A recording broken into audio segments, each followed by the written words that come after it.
धन्यवाद वेणुगोपाल जी। साथियों, हमारे नेतृत्व के लिए और हमारी पार्टी के लिए न्याय केवल एक शब्द नहीं है, न्याय संघर्ष है, न्याय तपस्या है और न्याय हक है।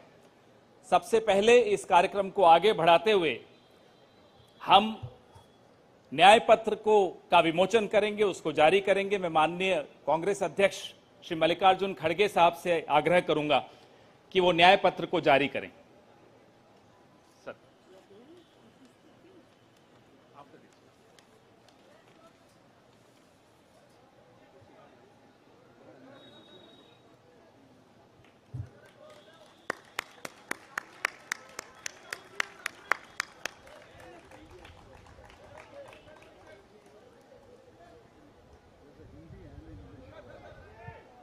या both Hindi.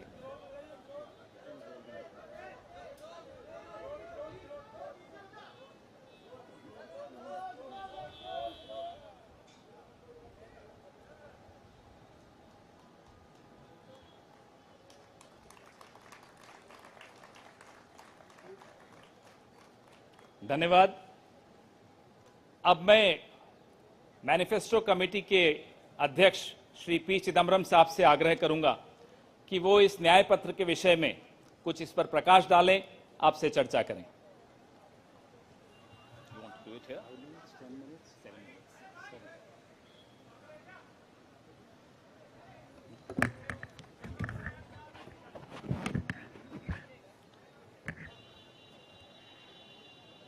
Honorable Congress President,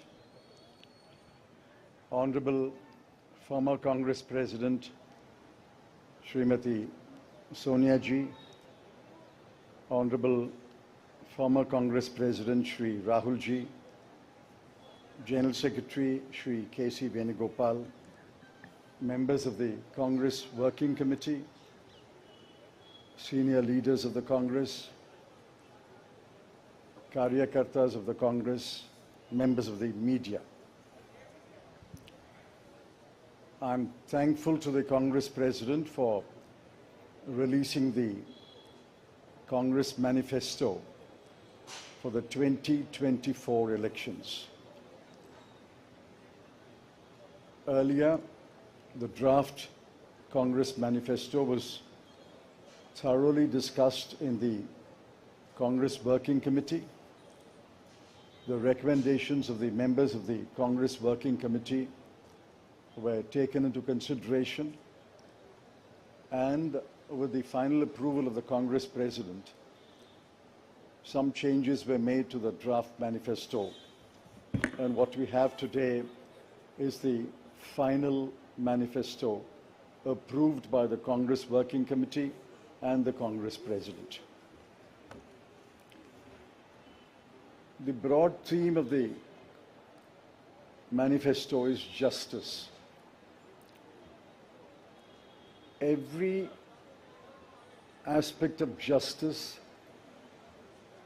has been threatened, weakened, diminished, and in some cases denied in the last 10 years, especially in the last 5 years. Members of the media will recall that in 2019, we had warned of what is likely to happen between 2019 and 24 should the BJP come back to power. We were not soothsayers, but we were active workers on the ground who could sense what is happening in this country. I'm sorry to report that what we had predicted in 2019 has come to pass in 2024. We had said institutions will be diminished or captured. That has happened. We had said freedom will be restricted, and that has happened. We had said that the weaker sections of the people will be denied their rights, and their privileges. That has happened.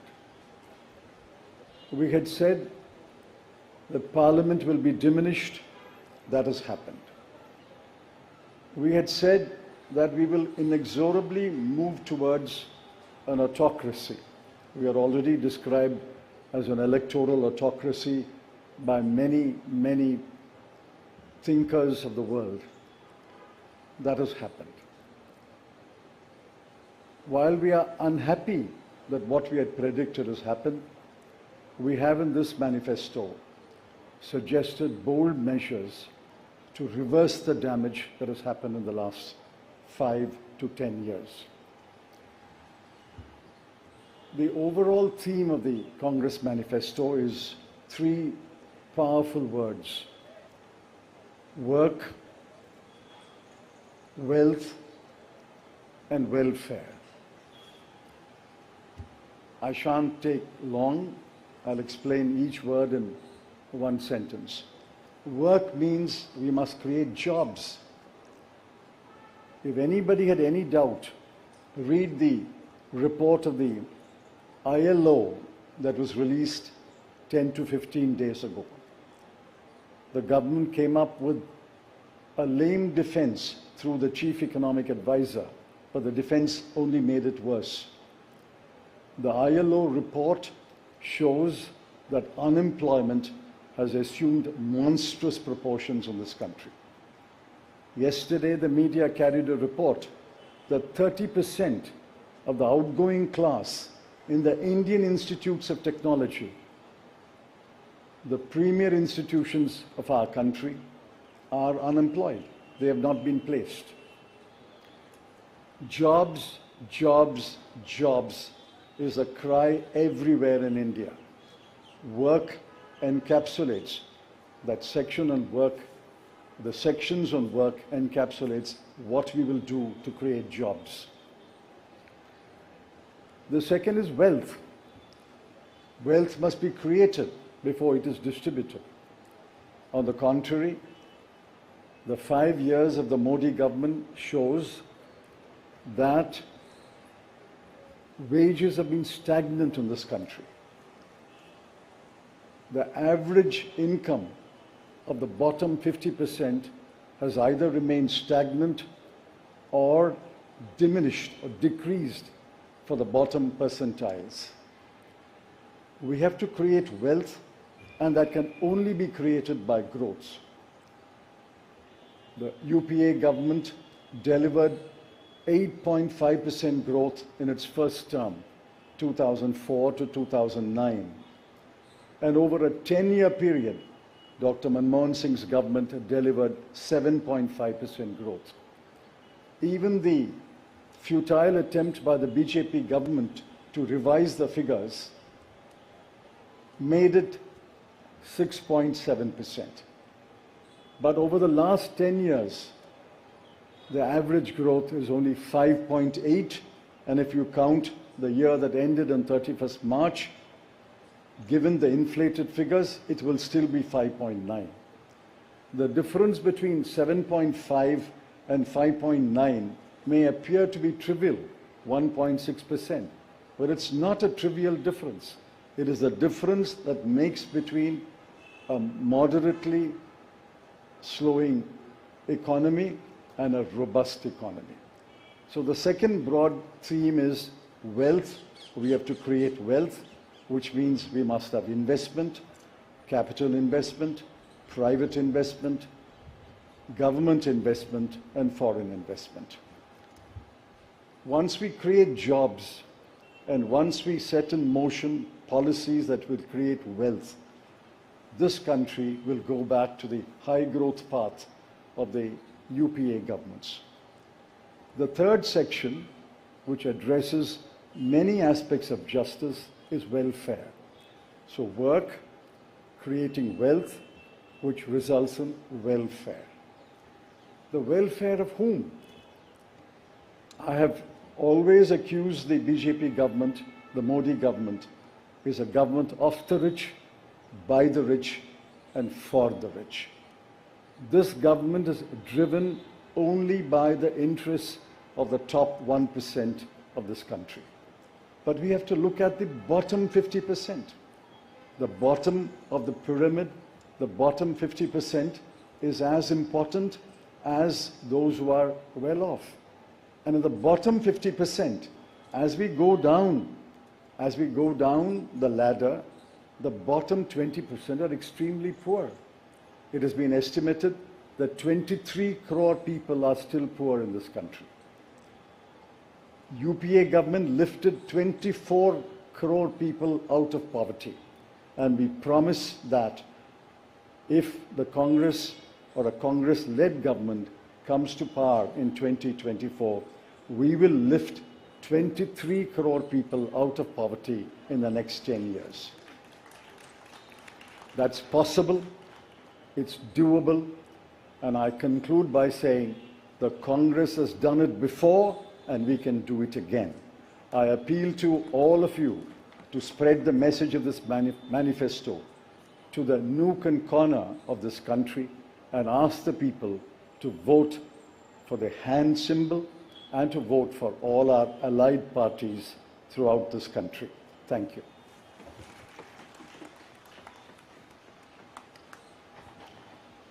धन्यवाद चिदम्बरम साहब। मैं माननीय राष्ट्रीय अध्यक्ष श्री मल्लिकार्जुन खड़गे साहब से आग्रह करूंगा कि वो 2 शब्द कहें।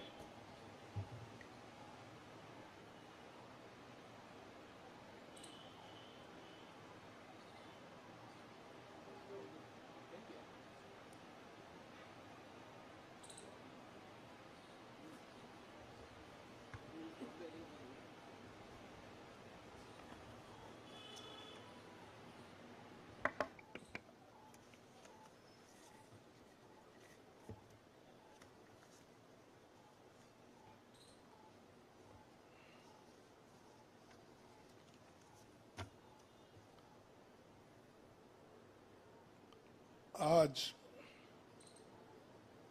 हमारे कांग्रेस चुनाव घोषणा पत्र जारी करने के मौके पर कांग्रेस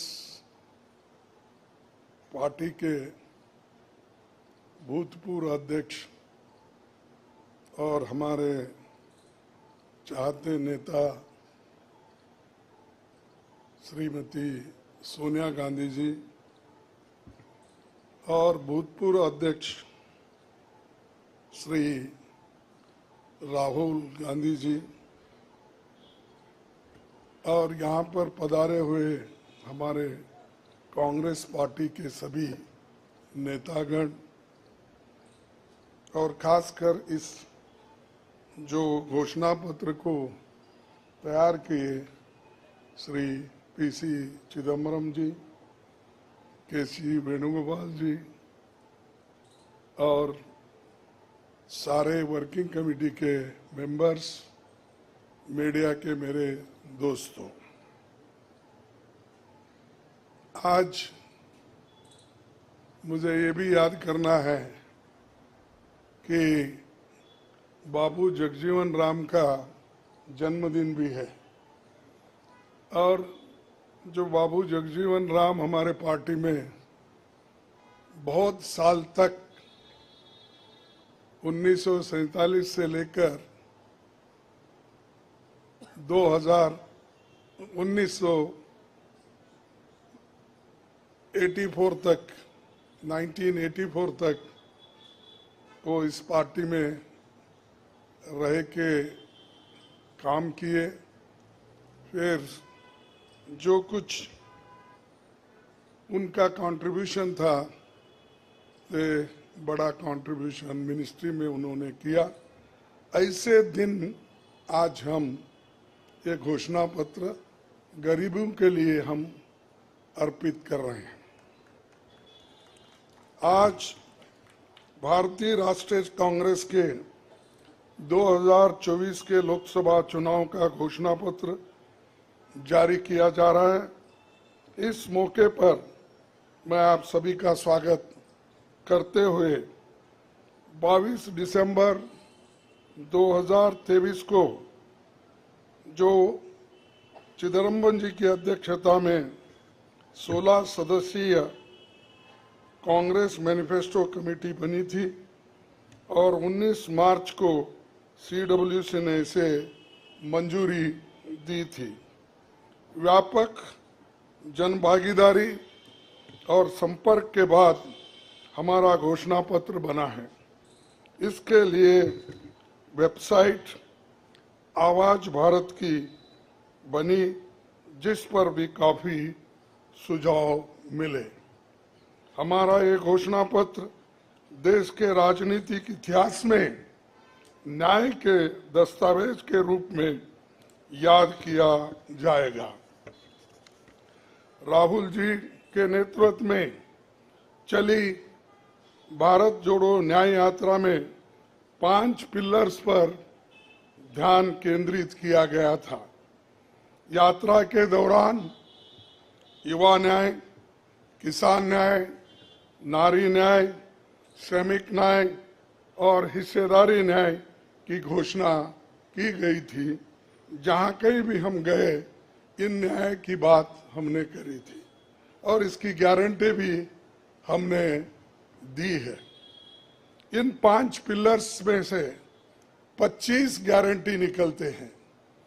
हर 25 गारंटी ने किसी ना किसी को लाभ मिलने का इसके अंतर्गत यहाँ पर हमारे मैनिफेस्टो में भी है और इसके लिए जो हम पहले से ही करते हुए आए हैं वो भी हमने इसका उल्लेख किया है। मैं कुछ बातें आपके सामने रखना चाहता हूं। खासकर युवा न्याय के तहत हर शिक्षित युवा की पहली नौकरी अप्रेंटिसशिप के साथ पक्की हो जाए, ऐसी एक गारंटी हम दे रहे हैं। और उसके लिए हम 1 लाख रुपए, उसके लिए हम एक अप्रेंटिसशिप कोर्स करने वालों को खर्च करेंगे और इससे ये फायदा होगा, किसी ना किसी जगह उसको पक्की नौकरी मिलेगी, क्योंकि ये स्किल डेवलपमेंट के तहत और बहुत से इंडस्ट्रीज में इनको काम मिलेगा। नारी न्याय के तहत गरीब परिवार की महिला को सालाना 1 लाख की मदद देंगे। कोई तालियां नहीं बजा रहे, क्या बात है? गरीब परिवार की महिला को सालाना 1 लाख की मदद देंगे और किसान न्याय के तहत किसानों की कर्ज माफी और MS की कानून की गारंटी भी हम देंगे। और श्रमिक न्याय, इसके तहत मनरेगा में भी 400 रुपए, ये न्यूनतम कम से कम 400 रुपए मजदूरी दिया जाएगा। हिस्सेदारी न्याय में सामाजिक आर्थिक समानता के लिए हर व्यक्ति और हर वर्ग की गिनती या जातीय जनगणना होगी, जिससे सबको फायदा होगा, या किसी के फॉर्म में किसी के अगेंस्ट में ये नहीं है कि हालात को समझने के लिए ये जातीय जनगणना करेंगे, जैसा कि SC ST की जातीय जनगणना होती है। और वैसा ही जो पिछड़े लोग हैं और भी ये अपर कास्ट में भी गरीब लोग हैं, सबकी हालत क्या है ये जानने के लिए हम जातीय जनगणना कराएंगे और इसका फायदा हर वर्ग को मिलेगा। हमारे घोषणा पत्र में संवैधानिक न्याय, कॉन्स्टिट्यूशनल जस्टिस खंड में लोकतंत्र बचाओ, भय से मुक्ति से लेकर मीडिया, न्यायपालिका आजादी, भ्रष्टाचार के खिलाफ मुहिम जैसे मुद्दे, कला संस्कृति जैसे विषय भी है। आर्थिक न्याय, इकोनॉमिक जस्टिस खंड में आर्थिक नीतियों, बेरोजगारी, टैक्सेशन और टैक्स रिफॉर्म्स, ये सारी चीजें उसमें हम लाएंगे। इंडस्ट्री और इंफ्रास्ट्रक्चर पर ठोस काम हम करेंगे। राज्य न्याय, जस्टिस फॉर द स्टेट्स, मैं संघीय विकास, पूर्वोत्तर भारत पर रोशनी हम डाले हैं और जहां कहीं भी फेडरल स्ट्रक्चर को धोखा होगा हम उस वक्त अपनी आवाज उनके साथ भी उठाएंगे और जब हमारी गवर्नमेंट आएगी तो उनको बराबरी का हिस्सा देंगे और ताकि वो पैसे के लिए तरस न हो, चाहे वो ड्रॉट हो, फ्लड हो, डिसास्टर्स हो, इसके लिए नेचुरल डिसास्टर, इन सब के लिए फेडरल गवर्नमेंट को कानून के तहत जो मदद मिलना चाहिए वो हम जरूर उनको दिलाएंगे। उसी के साथ देश की प्रतीक्षा और आंतरिक सुरक्षा के महत्व को ध्यान में रखकर रक्षा न्याय की भी खंड है, जिसमें विदेश नीति भी है और विदेश नीति हमारी अब तक सफल हुई है और उसी नीति पे अगर ये लोग काम करते थे और ठीक ढंग से चलते थे और बहुत से मुश्किल हमको आज जो आ रहे हैं वो कभी नहीं आते थे। तो इसीलिए हम अपना रक्षा न्याय का देश की रक्षा के लिए पूरा हम काम करेंगे। आखिरी एक महत्व का बिंदु पर्यावरण न्याय भी देंगे। आप सभी से मैं अनुरोध करूंगा कि घोषणा पत्र को बारीकी से देखें, पढ़ के इसमें आपको भविष्य के भारत की शानदार नया तस्वीर दिखेगा और इसके लिए आप ठीक ढंग से आप काम कर सकते हो। आजादी के बाद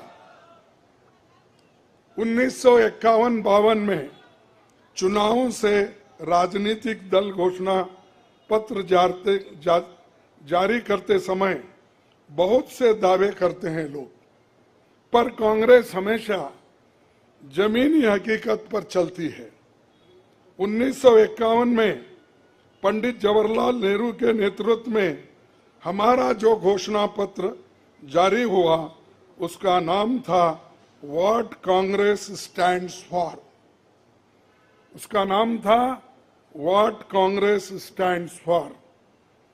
पहले घोषणा पत्र को लेकर ये टिप्पणी की गई थी, no exaggerated claims were made, no ambitious plans to entice public or deceive the electorate had been placed before them. A realistic view of what was capable of achievement and implementation alone was presented. ये पंडित जवाहरलाल नेहरू जी के जमाने में घोषणा पत्र दी थी जो realistic है, जो ग्राउंड लेवल पे हम कर सकते हैं, उसी के बारे में उन्होंने बोला था। किसी को फंसाने के लिए नहीं, झूठ बोलने के लिए नहीं, हम जो भी कहते हैं वो करके दिखाते हैं, ये उनका कहना था और वही आज भी हम कर रहे हैं। जो कर सकते हैं वही हम इसमें घोषणा पत्र में लिखे हैं और बहुत से हमारे विद्वानों से भी हम बात किए हैं कि इसमें क्या कर सकते क्या नहीं कर सकते, उनके सलाह के मुताबिक ही आज हमने ये सारी चीजें आपके सामने रखे हैं। ये हमारा 139 ईयर्स साल का शानदार इतिहास है। ये देश के सामाजिक आर्थिक विकास की गति को बहुत तेज करेगा। किसानों, मजदूरों और महिलाओं, युवाओं, गरीबों, वंचित तबकों के विकास के जो बंद दरवाजे हम खोलेंगे, क्योंकि एक मोदी सरकार में ये सारे दरवाजे गरीबों के लिए, महिलाओं के लिए, युवाओं के लिए बंद है। हम जब सत्ता में आएंगे ये दरवाजे सब हम गरीबों के लिए खोल देंगे, उनका विकास करेंगे, ये हमारी प्रतिज्ञा है। डॉक्टर मोदी जी, डॉक्टर मनमोहन सिंह के नेतृत्व वाली हमारी यूपीए सरकार की बहुत आलोचना करते हैं, लेकिन उस 10 साल में हमने मनरेगा,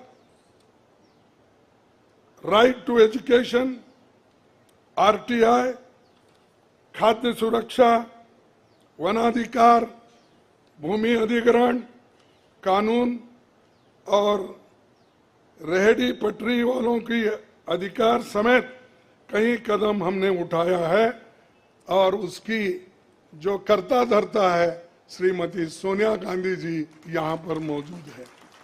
उन्होंने बारीकी से इन मनरेगा को और खास करके फूड सिक्योरिटी को बहुत लड़ा, क्योंकि मुझे मालूम है, सब चीजें मैं यहाँ पर नहीं कह सकता, कि उन्होंने इतने ये 2-3 प्रोग्राम के लिए बहुत गुस्से में रहते थे। जब तक वो इम्प्लीमेंट नहीं होता तब तक वो खामोश नहीं बैठे और कैबिनेट के लोगों को बोलते रहे थे कि ये क्या हुआ। जब हुआ तब वो भी खुशी मना लिए और हम भी लोग बोले कि भाई ठीक हो गया। और जब बाहर इसका गया कि जो ये मनरेगा का, फूड सिक्योरिटी का और कंपलसरी एजुकेशन का ये जो संदेश बाहर गया, तब लोग सभी खुश होने लगे, सभी बोलने लगे ये बहुत अच्छा यूपीए गवर्नमेंट ने किया, सोनिया गांधी जी ने किया। ये बात बाहर आ गई। इसीलिए ये हमारा जो पहले से गरीबों के लिए वायदे थे वो हम पूरे करेंगे। मोदी जी 10 सालों में इसके मुकाबले का एक काम भी नहीं कर सके। आप बताइए कौन सी ऐसी बड़ी फैक्ट्री जो एम्प्लॉयमेंट क्रिएट कर सकती है, जो नेहरू जी के जमाने में बने वैसे कोई एक बड़े बड़े काम उन्होंने किया है। जिस देश में एक सुई नहीं बनती थी उस देश में पंडित जवाहरलाल नेहरू, इंदिरा गांधी जी ने रॉकेट बनाकर उड़ा कर दिखाया। और बहुत से जो साइंटिफिक योजनाएं थी हमने बनाए। अब मोदी जी के जमाने में तो गालियां देने का छोड़ के दूसरा तो मैं नहीं सुना। और उसके अगर कोई छुपे हुए काम है तो मेरे को बताओ, ताकि मैं भी उसकी प्रशंसा करूंगा। लेकिन आज हम गारंटी जो भी दे रहे हैं, हम चंद स्टेट में करके दिखाए हैं। हिमाचल में करके दिखाए, कर्नाटक में करके दिखाए, तेलंगाना में करके दिखाए, जहां कहीं भी हमारी सरकार है। और राजस्थान में भी हमने कई नई चीजें की, वहां भी करके दिखाए। तो ये हम जो कहते हैं, मैं पहले ही कहा, वो हम करते हैं। और हम डरते नहीं करने के लिए, हमारा कितना भी नुकसान हो लेकिन गरीबों के लिए हम करते रहते हैं। ये हमारा पहले से कार्यक्रम है। और मैं चंद बातें इस मौके पर, थोड़ी देर हो गई तो क्षमा चाहता हूं, मैं चंद बातें आपके सामने रखना जरूरी समझता हूं। और आज क्या हो रहा है, विपक्षी नेताओं को जेल में बंद किया जा रहा है। चुनाव में सबको समान अवसर नहीं है और कई मुकदमे एक के ऊपर एक, छोटी छोटी। और हमारे पार्टी के ऊपर इतना बड़ा जुल्म किया और इतने हमारे को पेनल्टीज डाले। 3,567 करोड़ रुपए का हमारे ऊपर उन्होंने पेनल्टी डाली। क्या ये लेवल प्लेइंग ग्राउंड है? और ये हमारे ऊपर आज हो रहा, कल मीडिया के ऊपर होगा, मीडिया हाउसेस के ऊपर होगा, सबके ऊपर होगा। तो इसीलिए इसको, इस देश के डेमोक्रेसी को बचाना है, संविधान को बचाना है। इसीलिए हम सब लोग, देश के लोग एक होना चाहिए और लड़ना चाहिए। और जो ऑटोक्रेटिक मोदी साहब है उनको हटाना चाहिए। ये मेरा आपसे विनती है। जब तक आप ये काम नहीं करेंगे तब तक हम सिर्फ बातों से नहीं होगा। आप लोग घर घर जाके और हमारी गारंटी कार्ड जो है, इन गारंटी कार्डों को घर घर तक पहुंचाने का काम हमारे कार्यकर्ता करें।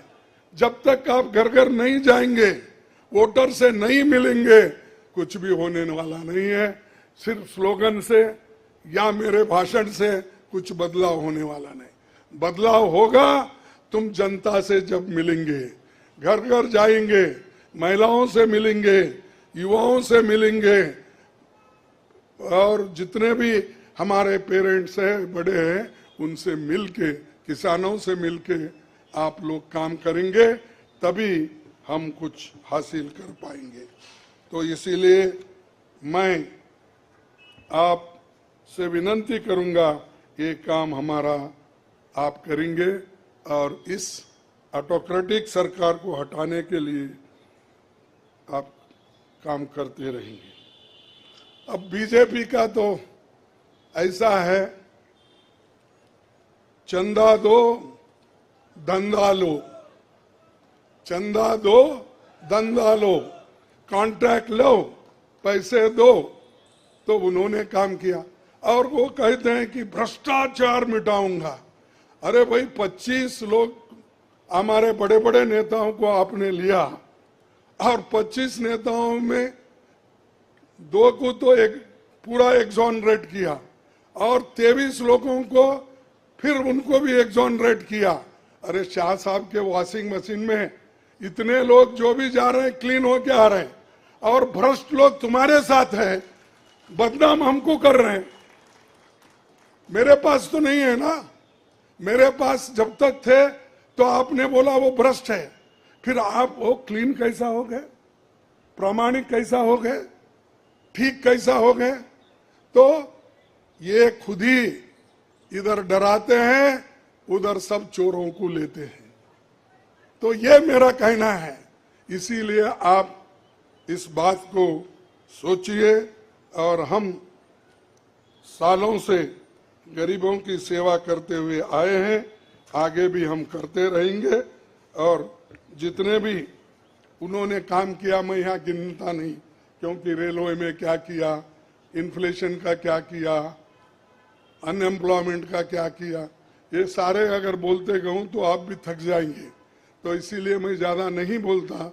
आप सबको मालूम है, और हमारे पूरे इलेक्शन मैनिफेस्टो में वो चीज़ वहाँ पर है।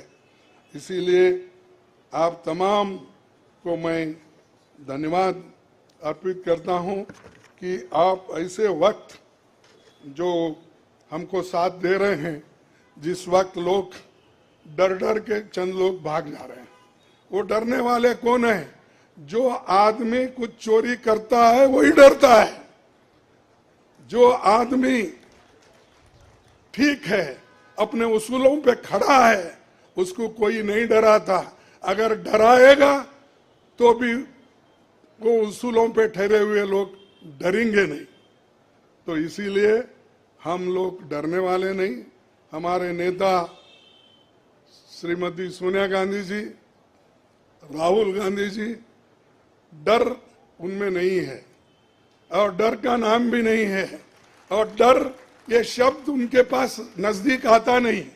वो डर सिर्फ मोदी को है, क्योंकि वो हमारे लोगों को ले लेके 400 पार बोलते फिर रहा है। अरे मणिपुर जैसे एरिया में नहीं जा सके, देश में विदेश में 14 फेरियां लगाए, देश में इलेक्शन का प्रचार सरकारी फंड से किया गया, सरकारी वैन से किया गया, लेकिन मणिपुर वो देखे नहीं। क्यों नहीं गए भाई? आपकी तो 56 इंच की छाती है, आपको डर कुछ भी नहीं है। हाँ, आप जा सकते हैं, लेकिन वहां हमारे नेता राहुल गांधी जी जा सकते हैं लोगों के साथ, आप क्यों नहीं जा सकते? क्योंकि आपको डर है, और डरने वाला आदमी देश की भलाई कभी नहीं करता। बाय चांस आया, अब आगे लोग उसको देखेंगे और आप भी मजबूती के साथ हमारे साथ खड़े होंगे। इतना ही कहते हुए मेरे 4 शब्द को समाप्त करता हूं। जय हिंद।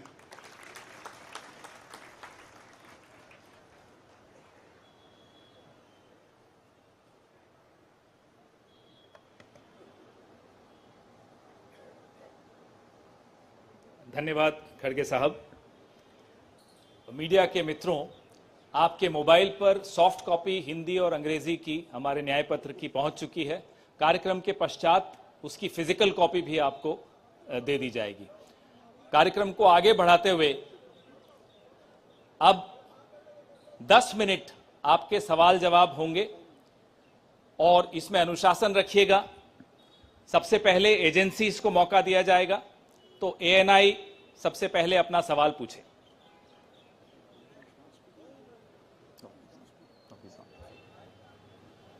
माइक दे दीजिएगा मीडिया के साथियों को।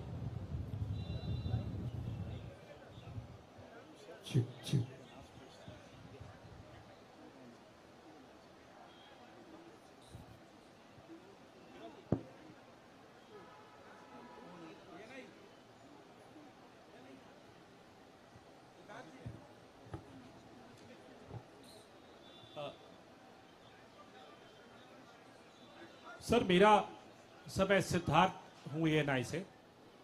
सर मेरा सवाल यह है कि आप लोगों ने एक प्रॉमिस किया है अपने मैनिफेस्टो में कि जो लोग पार्टियां छोड़कर जाते हैं, चुने हुए लोग, उनके लिए आप अमेंडमेंट करेंगे, 10th शेड्यूल में डालेंगे ताकि उनकी मेंबरशिप अपने आप बर्खास्त हो जाए। क्या इस तरीके की परिस्थितियां जो आज बन रही है, खासकर आपकी पार्टी इसको देख रही है, इसको ध्यान में रखते हुए आप लोगों ने मैनिफेस्टो में इसको डाला है?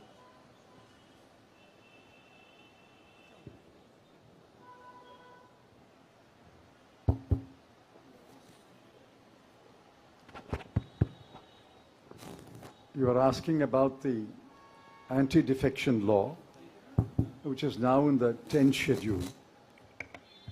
Over the years, political parties, especially defectors, have exposed the limitations of the 10th schedule.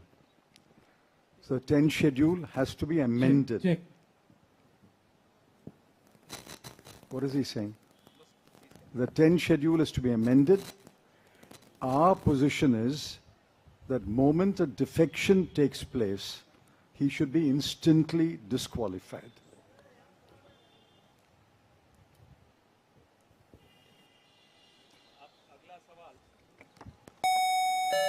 अगला सवाल PTI.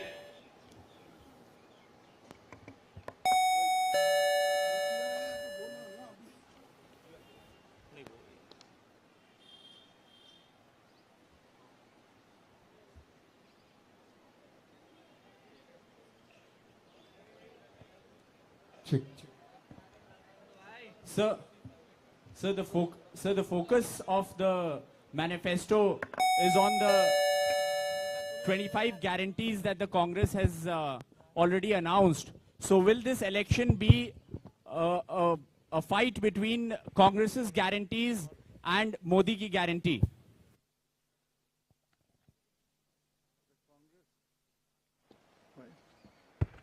The Congress guarantees are concrete guarantees. We have spelt out in English and Hindi and in due course in different languages what each guarantee means, what each guarantee will deliver to the people. Mr. Modi's guarantees are only in order to ensure that he is guaranteed a third-term job. Where is the guarantee? What happened to the guarantee of 2 crore jobs? What happened to the guarantee of 15 lakhs in the account of every Indian? What happened to the guarantee of doubling farmers' income? What happened to the guarantee of raising India's GDP to 5 trillion? I can offhand narrate at least 50 such promises of Mr. Modi. Mr. Modi's promises are empty promises. Our 25 guarantees are concrete guarantees.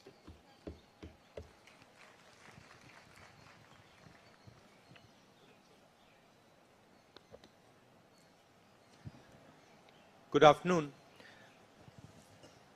I agree with what Mr. Chidambaram ji said.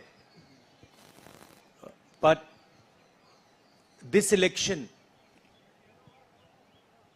is about those who are trying to destroy the Constitution and destroy democracy in this country versus those who are trying to protect the Constitution and protect democracy in this country.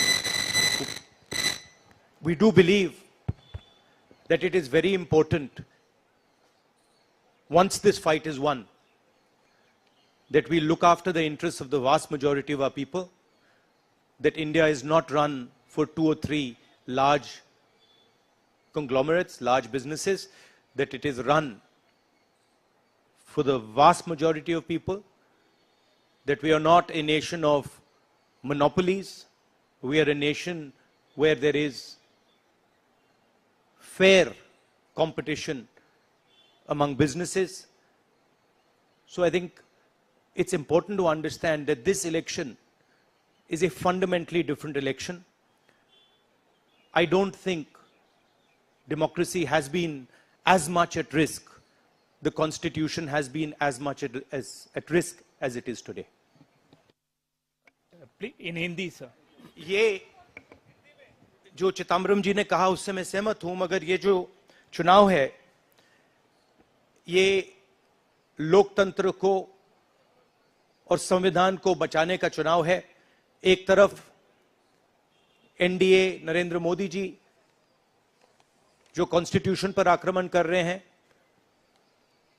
लोकतंत्र पर आक्रमण कर रहे हैं, institutions को capture कर रहे हैं, और दूसरी तरफ इंडिया अलायंस जो कॉन्स्टिट्यूशन की रक्षा करता है, लोकतंत्र की रक्षा करता है। तो ये चुनाव इन दोनों फोर्सेस के बीच में है। धन्यवाद। मौसमी सिंह, आज तक।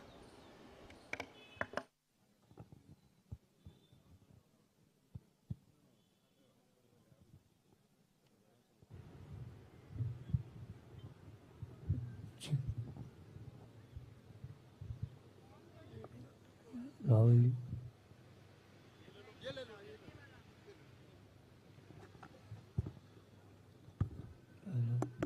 हेलो, मेरा सवाल मैडम सोनिया गांधी से है। मैम, अगर आपसे सवाल, राहुल जी, आपने ओपीएस को लेके लगातार जो है झंडा बुलंद किया है। तमाम सरकारें आपकी, उन्होंने ओपीएस का वादा किया था। चिदम्बरम साहब, you had promised OPS and in Himachal and Rajasthan you implemented OPS, but in the manifesto the OPS scheme is missing. So is there a is there a introspection that it's not viable economically? Is it that? It's not missing as such. It's very much on our minds. But please remember the developments that have taken place in the last 4 months. The government has appointed a committee headed by the Finance Secretary to review the NPS and the demand for OPS and to find a way in which the objectives of OPS can be financed by a funded pension scheme. Which means the government has come around to the point of view that while the OPS delivered benefits to the pensioners, the NPS made it sustainable. Now a committee has been appointed under the Finance Secretary, and unless we receive the report of that committee and review it, it would be premature to take a stand on the OPS-NPS controversy. It's very much on our minds, and we will come out with our position once the committee's report is received. Arun Kumar Singh. मेरा सवाल राहुल जी आपसे है। Rahul ji, hello. Rahul ji, सीधे सीधे इधर, front front. सवाल आपसे यह है कि 2014 में जैसे ही मोदी सरकार आई थी, आपने एक बयान दिया था और आपने ये कहा था कि देखते जाइए धीरे धीरे कॉन्स्टिट्यूशनल इंस्टीट्यूशंस जितने भी हैं देश पे, उस पे आरएसएस और बीजेपी का कब्जा हो जाएगा। अब आप ये कह रहे हैं कि हो चुका है और आप कह रहे हैं कि हम कानून भी लाएंगे। क्या आपको ऐसा नहीं लगता राहुल जी कि ये जब आप करेंगे तब बीजेपी आपके ऊपर ये आरोप लगाएगी कि चूंकि केसेस जो है या पूछताछ विपक्ष के नेताओं से ज्यादा हुई, इसलिए प्रतिक्रिया में लाया गया रिएक्शनरी लॉज अमेंडमेंट होंगे ये?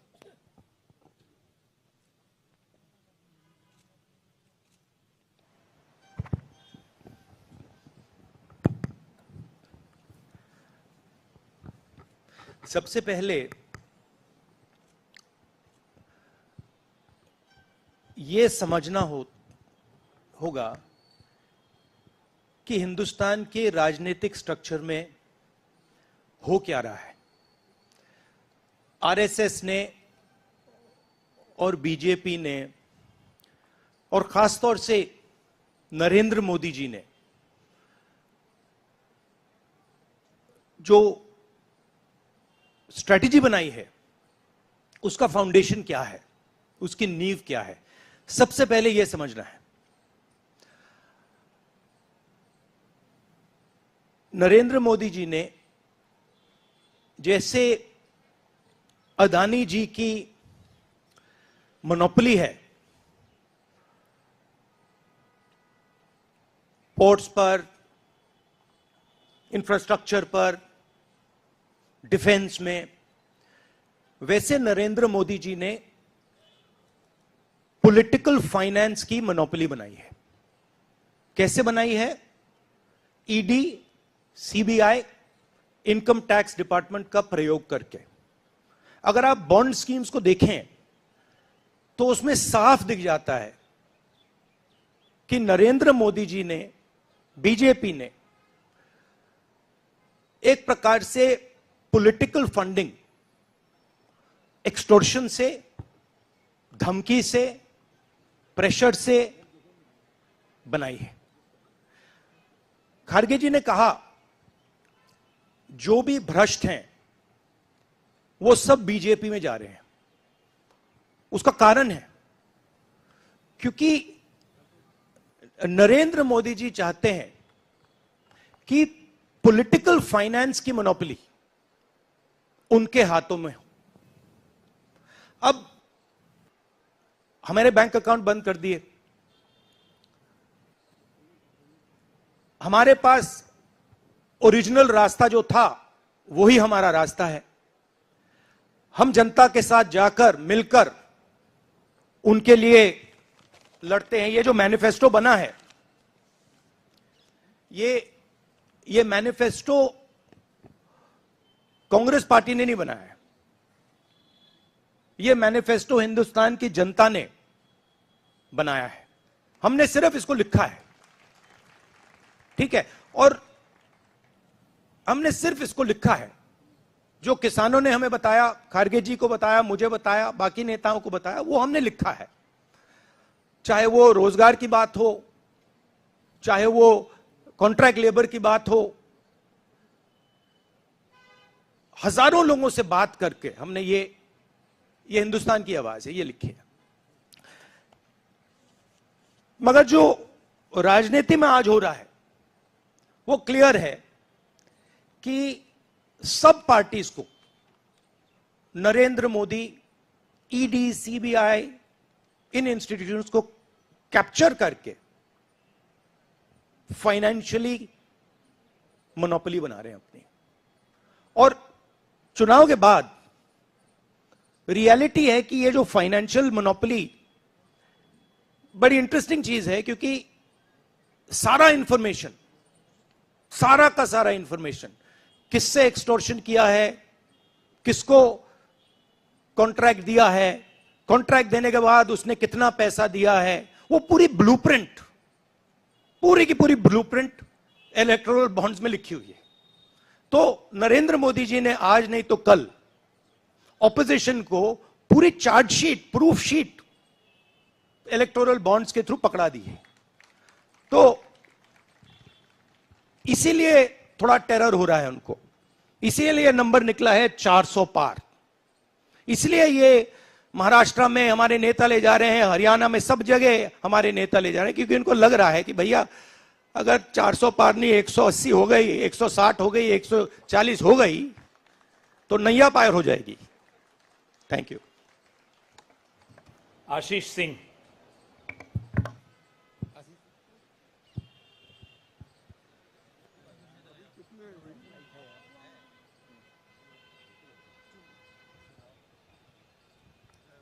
राहुल जी, लास्ट टाइम पिछले लोकसभा चुनाव में राहुल जी आपने मुझे याद है कहा था, you were convinced that time कि मोदी जी जा रहे हैं, मोदी जी का वक्त खत्म हो गया है। ऐसा हुआ नहीं, होता है राजनीति में। इस दफा नरेंद्र मोदी को आप कितनी बड़ी राजनीतिक चुनौती मानते हैं सर 2024 के चुनाव में? देखिए 2019 में ये शुरू हुआ, आज ये एक तरह पीक पे पहुंच गया है। हिंदुस्तान के सारे इंस्टीट्यूशंस उनके हाथ में हैं, पॉलिटिकल फाइनेंस की मोनोपोली उनके हाथ में है, CBI, ED, income tax, EC, ये सारे के सारे बीजेपी के हाथ में है, बीजेपी के कंट्रोल में है। तो जैसे मैंने अपने भाषण में कहा, cricket match is a rigged match, cricket match is not a fair match. उसमें चाहे सोशल मीडिया की बात करें, आप हमारे नेताओं के, ऑपोजिशन नेताओं के सोशल मीडिया देख लीजिए, मेरा यूट्यूब देख लीजिए, मेरा फेस टाइम देख लीजिए, फेसबुक देख लीजिए, इंस्टाग्राम देख लीजिए, तो ये सारा का सारा स्ट्रक्चर कंट्रोल्ड है, रिग्ड है। इसलिए बहुत जरूरी है कि जनता इस बात को समझे कि ये नॉर्मल चुनाव नहीं है, ये लोकतंत्र को बचाने का, संविधान को बचाने का चुनाव है, और इसको लड़ना और जीतना बहुत जरूरी है। ये चुनाव 2-3%, 5% और बाकी हिंदुस्तान के बीच में चुनाव है, और जो बाकी हिंदुस्तान चाहता है वो इस मैनिफेस्टो में है, और जो 2% चाहता है, जो अदानी जी चाहते हैं, वो आप उनका मैनिफेस्टो देख लीजिए, आपको पता लग जाएगा, उसमें उनकी रिक्वेस्ट लिस्ट पूरी की पूरी आपको मिल जाएगी। Thank you. आखिरी सवाल कुमार विक्रांत सिंह।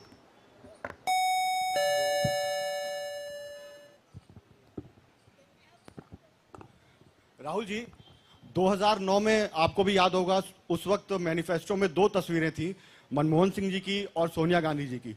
पूछा गया था पीएम कैंडिडेट कौन होगा, सोनिया जी ने अपनी तस्वीर छुपा ली थी। आज 2 तस्वीरें हैं, राहुल गांधी जी की और खड़गे जी की। कोई तस्वीर छुपाएंगे, कोई दिखाएंगे?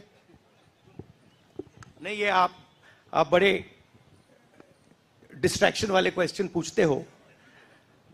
देखिए, इंडिया गठबंधन में डिसीजन लिया गया है कि हम मिलकर एक साथ आइडियोलॉजिकल चुनाव लड़ रहे हैं। चुनाव जीतने के बाद लीडर कौन होगा, प्राइम मिनिस्टर कौन होगा, वो पूरा का पूरा जो कोलिशन है वो मिलकर डिसाइड करेगा। Thank you. धन्यवाद। अब कार्यक्रम की समाप्ति से पहले श्री केसी वेणुगोपाल कल के कार्यक्रम के विषय में आपसे 2 शब्द कहेंगे।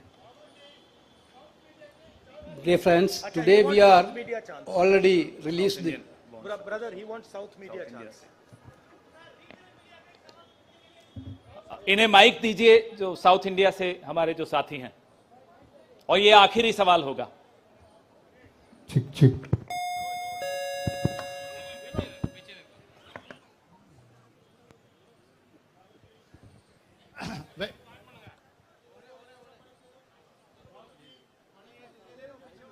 Vanakkam.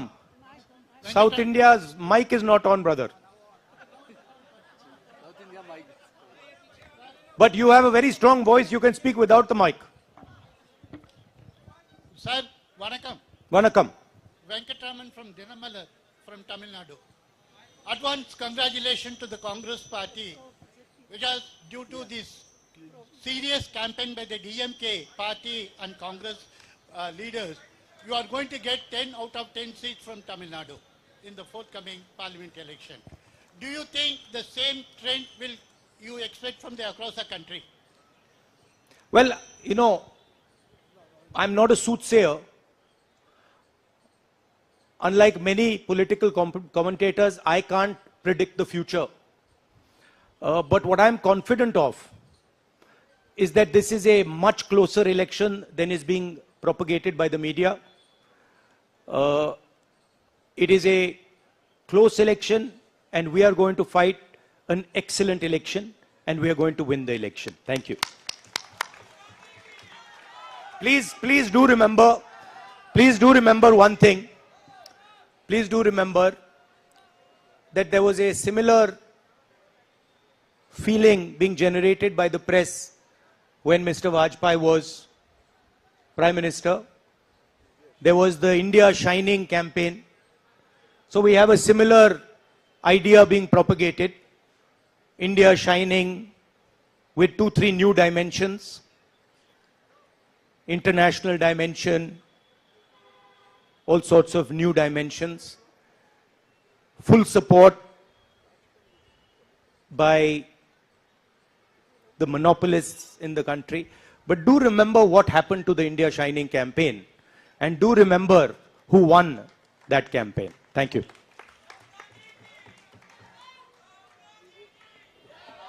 Dear friends, today already we released the Congress Manifesto of 2024. Tomorrow in 2 places we are launching the manifesto with huge rallies. One is in Jaipur. Tomorrow morning the manifesto launching will take place in Jaipur, and second rally of launching the manifesto will take place in Telangana, Hyderabad in the evening. There were 2 programs tomorrow. One is in Rajasthan, one is in Telangana for launching the manifesto. I once again thanking all of you for participating in this event. Thank you Venugopal ji. अब सेवा दल के साथियों से आग्रह है कि वो राष्ट्रगान शुरू करें. आप अनुशासन बनाए रखें. राष्ट्रगान के लिए कृपया अपने स्थान पर खड़े हो जाएं. जनगण मन अधिनायक जय हे भारत भाग्य विधाता. पंजाब सिंध गुजरात मराठा द्राविड़ उत्कल बंग. विंध्य हिमाचल यमुना गंगा उच्छल जलधि तरंग. तब शुभ नामे जागे तब शुभ आशीष मागे. गाहे तब जय गाथा जनगण मंगलदायक जय हे भारत भाग्य विधाता.